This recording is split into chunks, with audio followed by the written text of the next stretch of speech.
go, go! Oh, shit. Oh, Golden Girls, all right. Welcome to our channel, How to Rob a Bank.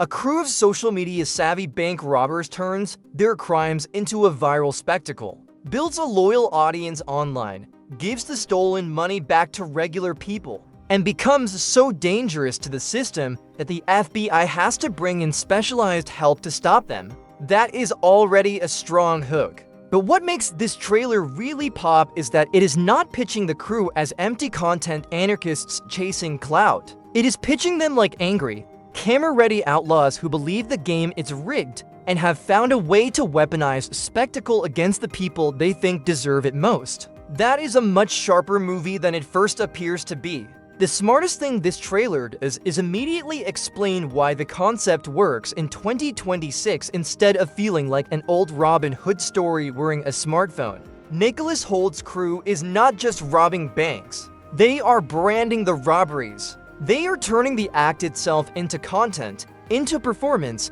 into a movement people can watch, obsess over, and maybe even root for. Their online show, also called How to Rob a Bank, makes the entire premise feel dangerously current. In another era, this would have just been a gang pulling flashy jobs and disappearing into the night. In this version, the heist is only half the crime. The other half is narrative control. They are stealing money, sure, but they are also stealing attention, controlling the public conversation, and forcing institutions to watch themselves get humiliated in real time.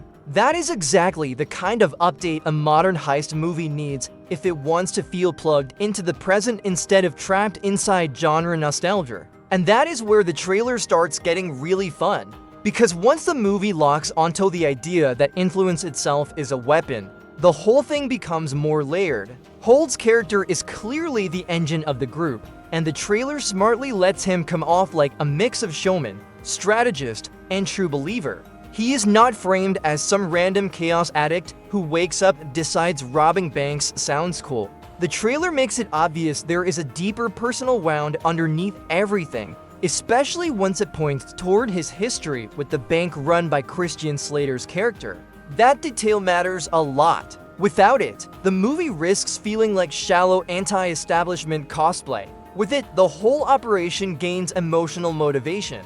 Suddenly, the crew's stunts are not just rebellion. They are targeted, personal, fueled by grief, anger, and the belief that the system destroyed something real in Holt's life and deserves to be hit where it hurts. That personal angle also helps the movie avoid a major trap. It would be very easy for a film like this to become smug about its own politics, or to lean so hard into banks are evil energy that it forgets to make the characters feel human. But the trailer suggests something more balanced. Yes, the crew is robbing the powerful and redistributing the money. Yes, the film clearly wants to tap into public frustration with financial institutions. But it also frames the mission through character pain and personal vengeance, which gives the entire thing more dramatic gravity. It is not just a slogan with guns and getaway cars. It is a story about people convincing themselves they can beat a corrupt machine by mastering its language of visibility,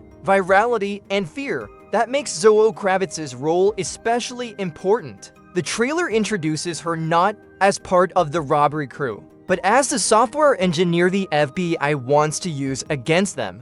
That setup alone is already strong because it gives the movie to characters who seem to be on opposite sides of the war, while also hinting they may not be nearly as ideologically different as they first appear.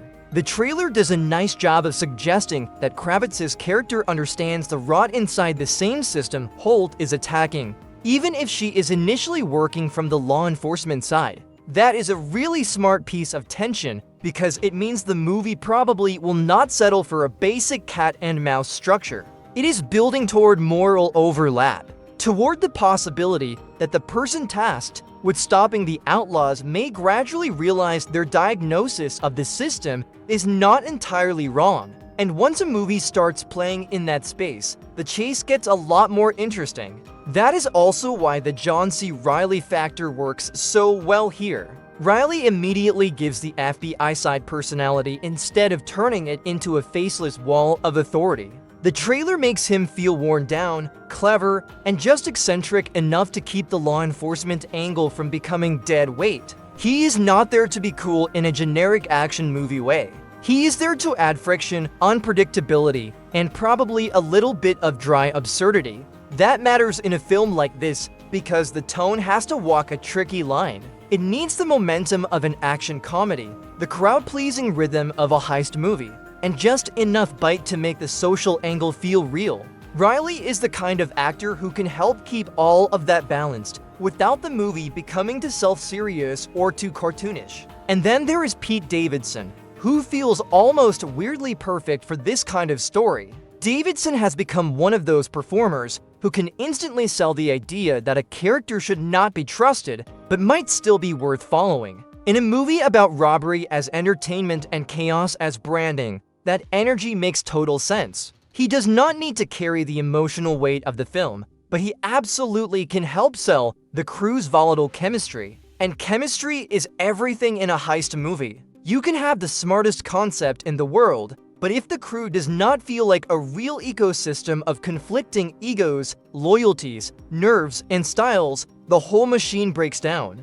Based on the trailer, this group looks like it has enough personality to keep the jobs exciting even before the bigger themes kick in. The David Leitch factor is another huge reason this movie feels worth watching. Leitch has built a reputation for making action look playful without making it weightless. Bullet Train had its problems, sure, but it understood how to turn violence into rhythm. The Fall Guy was one of the most purely entertaining studio movies in recent memory because it knew how to make momentum feel joyful. How to Rob a Bank seems positioned somewhere between those two energies. It has the stylish action comedy confidence you would expect from Leitch, but it also seems to have a little more anger in its blood, a little more class resentment, a little more desire to actually say something while the bullets are flying and the money is moving. If Leitch can hold that balance, this could end up being one of the more satisfying crowd pleasers of the year. What I like most, though, is that the trailer understands the audience does not just want to watch people steal money, it wants to watch people embarrass power. That is a very different fantasy. Robbery on its own is one thing.